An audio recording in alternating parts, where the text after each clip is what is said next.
Are you or anyone you know feeling extremely overwhelmed? If so, please stay with me. Hello, my name is Belynder Walia and welcome to my channel Serene Lifestyles.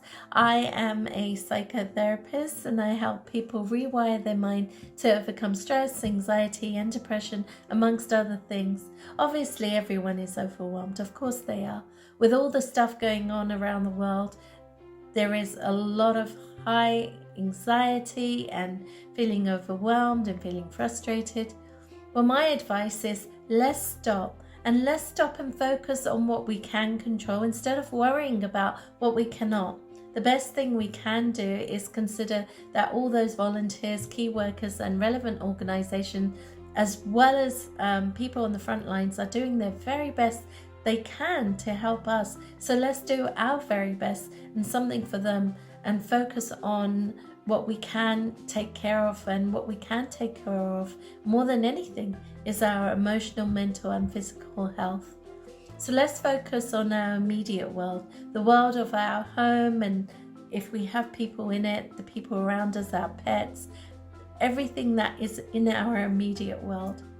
So more than anything, that needs our attention right now. Let's think about this logically. We've got to now manage everything from our health, work, home, wealth, everything in one place. And we've got to be able to accept that this is our change. This is the way of our life right now. So the only things that we can control more than anything is by starting with our mindset. So here are 3 tips to help you to cope. Tip number 1, switch off the negative. Limit the amount of news that you are watching. Watching updates and headlines is important, of course it is, but limit it to a healthy number. We are in an emotional, physical, mental crisis. Yes, we have established that. So let's take control of what we can and change here. If we can identify triggers, change your habit and attitude towards it. We need to monitor what we are watching, reading and listening to. So stop following the negative stuff. By reducing these negative things, we can balance our thoughts and find a better way to cope with the process of what we are going through, and we're all going through it.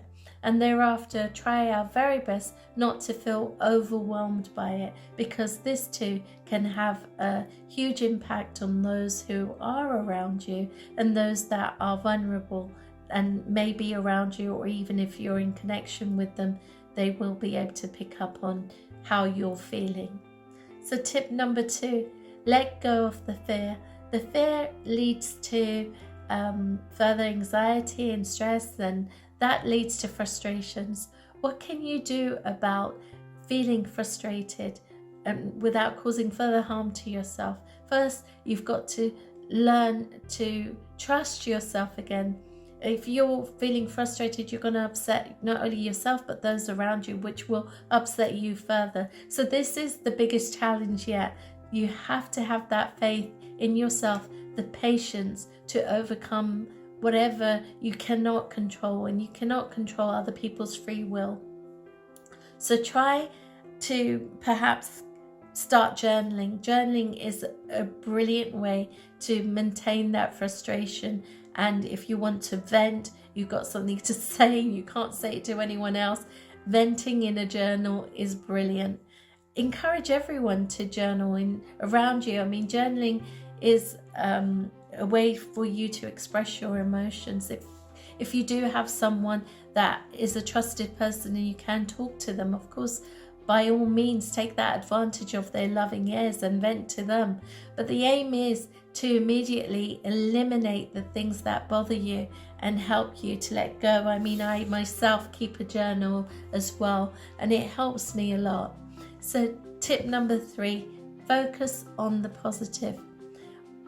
Be grateful that you have got the roof over your head. Be grateful for the things that are, and if you have got the people around you, be grateful for everything, because this will help you retain that feeling of being overwhelmed.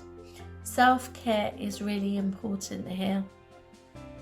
See, when you don't need to beat yourself up for feeling overwhelmed. You've got to accept the feeling and move on from it, instead by being the type of person you want to spend time with. You have to be kind to yourself. So you can do this by getting enough rest, resist the urge of binge eating junk food, and do activities like exercise or that restore and rejuvenate your depleted energy and helps you with the coping skills that you know have worked in the past.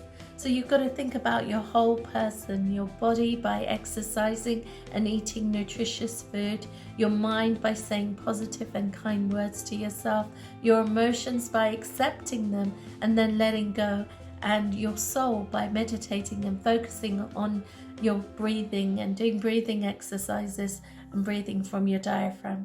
If you struggle to do this on your own, then FaceTime a friend or a loved one and start with them and have a live group chat or something where people can encourage you, or maybe you can encourage them to join in. Think about what has worked and build from that. These are just a few suggestions to help you choose to cope and work through the trials instead of allowing the turmoil to overwhelm you and sweep you away into despair. If you feel you need to talk, please feel free to connect for further professional treatment or options with me. I hope this video has been helpful, and remember, change your mindset and it will change your life. Thank you for watching. Until next time, take care of your thinking patterns.